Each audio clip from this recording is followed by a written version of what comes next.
fiquei pensando o que eu poderia, né, trazer de contribuição nesse momento. Né? E há muitos caminhos que a gente pode utilizar, né? A gente tem uma aula maravilhosa, né? Inclusive, e boa parte do que precisaria ser dito em termos históricos, em termos sociológicos, em termos demográficos, que a Camila já trouxe para a gente. Eu acho que a gente pode continuar a conversa a partir do que ela já nos apresentou e vou tentar fazer isso a partir de mim mesmo, da minha história pessoal, como é que eu me envolvo com o cristianismo e como é que eu me envolvo com um tipo específico do cristianismo. Porque também o cristianismo ele é plural. E uma coisa que a gente às vezes esquece é que todo fenômeno humano é plural. Né? As religiões de matriz afro-ameríndia, as religiões monoteístas, todas elas têm muitas dissidências internas. Né? E um dos motivos fundamentais das dissidências internas, dentro dos islamismos, cristianismos, judaísmos, que a gente está vendo aí agora, uma tendência sionista dentro do judaísmo, promovendo historicamente a atrocidade contra alguns palestinos que são judeus também, o que é muito curioso, se for pensar só pela dimensão de identidade religiosa. Né? Mas há uma tendência na cultura, de modo geral, então, nossa, né, como animais de cultura simbólicas, a essas inseguranças em relação ao que fundamenta a nossa vida.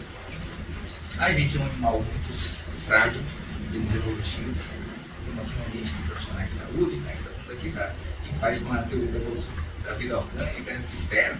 Então a gente sabe que a gente tem uma evolução e a nossa espécie ela tem uma fragilidade fundamental em termos físicos e ela vai compensar isso selecionando aqueles entre nós que tinham uma capacidade simbólica mais ampliada. Essa capacidade simbólica mais ampliada tem a ver com a capacidade de ver coisas, né? Pensar, fazer imagem mental, criar ideias, explorar o mundo imageticamente. E a gente sabe que a base das religiões está muito próxima da base das medicinas todas, das feitiçarias, está tudo muito conjugado. E são bases também muito frágeis, que nós conhecemos em termos materiais até hoje, essa fragilidade. Então, o que eu faço quando eu estou convivendo com a minha fragilidade e não tenho muito o que fazer com ela? Eu invento fundamento atemporal, né?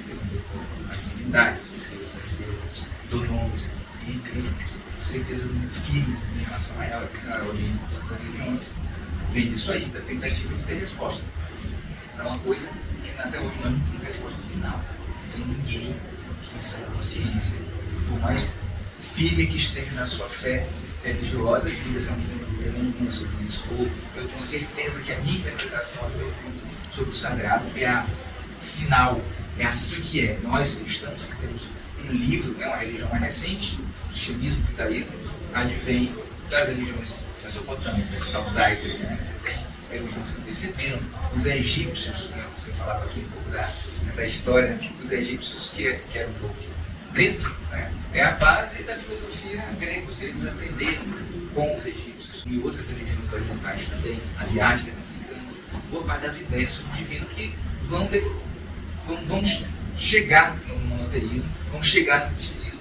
Quando a gente começa a entender a nossa religião dessa forma, a gente começa a ganhar humildade, eu acho. No sentido que a gente precisa entender que está todo mundo no mesmo barco de experimentação do sagrado.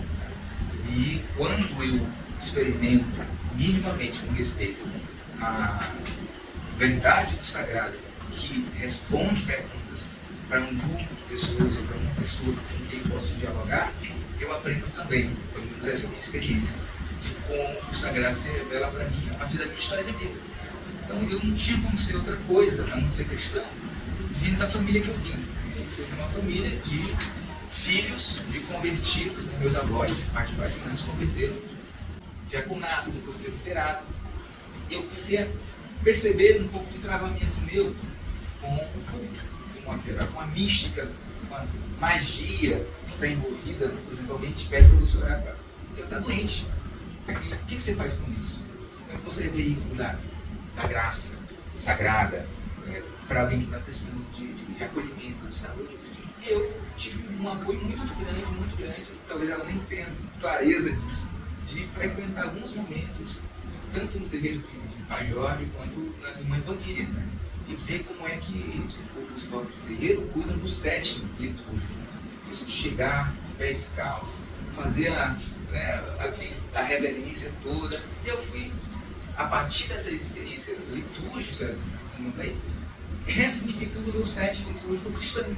Quando a gente começa a estudar o cristianismo decolonizado, a gente descobre um cristianismo preto, pré-embranquecimento promovido pela europeização do cristianismo, da cristandade, a gente começa a entender o cristianismo copta, egípcio, que está ali no segundo, terceiro século do cristianismo, antes dos concílios universais, de uma tradição ortodoxa do cristianismo, que é essa que nasce com a patrística em diante ali, né, Niceno e Constantinopla, que resolvem os problemas que são irresolvíveis sobre Deus, sobre a origem do mal, sobre quem é Jesus Cristo, qual a natureza dele, como é que ele se manifesta. É só através da gente, ou ele está manifestado cristologicamente, cosmicamente, em toda a matéria e, portanto, em toda a experiência do sagrado, né, que é por onde o caminho. E ali já havia toda uma tradição cristã, chamada até hoje de heterodoxa, né, que nos convida à heresia. Então, como eu pratico e tenho muito bem uma instituição bastante herética, né? Bastante herética, a gente também sofre muito preconceito, né?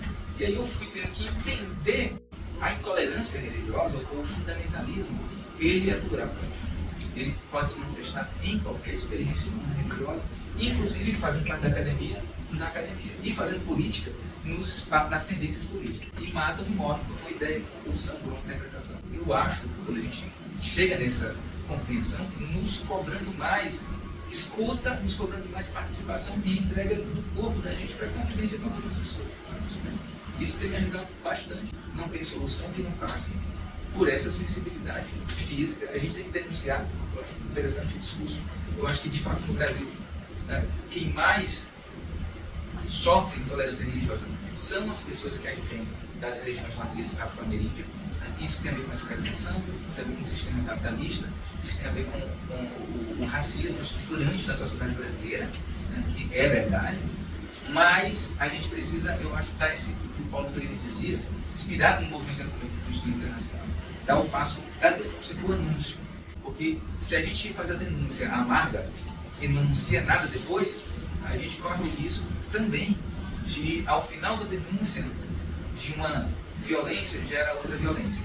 E a gente precisa aprender, os cristãos e cristãs aqui, a ser cristão e cristã com as demais religiões, mas que também a nossa religião cristã, para quem a pratica nessa tradição herética e heterodoxa, capaz de dialogar sem estar no plano de centralidade, ou da referência, absolutamente nada, né? A gente não é do mesmo tempo da língua que a gente fala, né? Tem uma língua que se fala em nós, a gente sonha e pensa o mundo a partir de uma cultura que nós criamos, né, que nos convoca para a vida simbólica. Então a gente teria que ter muito mais humildade diante de todo, no sentido todo. E também nós podemos contribuir. Por exemplo, há contribuições, a ideia de Estado laico, a ideia de universalidade dos direitos, que advém dessa experiência humana que é do Cristo cósmico. A ideia de que não há grego, não há judeu, não há homem, não há mulher. Está lá descrito também. A Bíblia é um conjunto de textos complexos, assim, juntados num só livro, mas é uma biblioteca que a gente tem que aprender a ler. Então, quanto mais a gente aprende, mais a gente, eu acho que aprende profundamente. Porque aprender só para ter a ideia é uma coisa, aprender profundamente é dizer assim, como é que isso me modifica? Como é que eu posso continuar sendo no mundo depois que eu descobri, por exemplo, algo que eu não sabia? Isso me modifica como? Como é que eu pratico a vida no meu gosto de um modo diferente? Mas se nós conseguirmos isso, a gente pode avançar a partir do diálogo entre as religiões ao caminho da guerra, ao caminho da paz humana, tudo da minha e eu também, e ao caminho da transformação do mundo que a gente precisa desse aqui.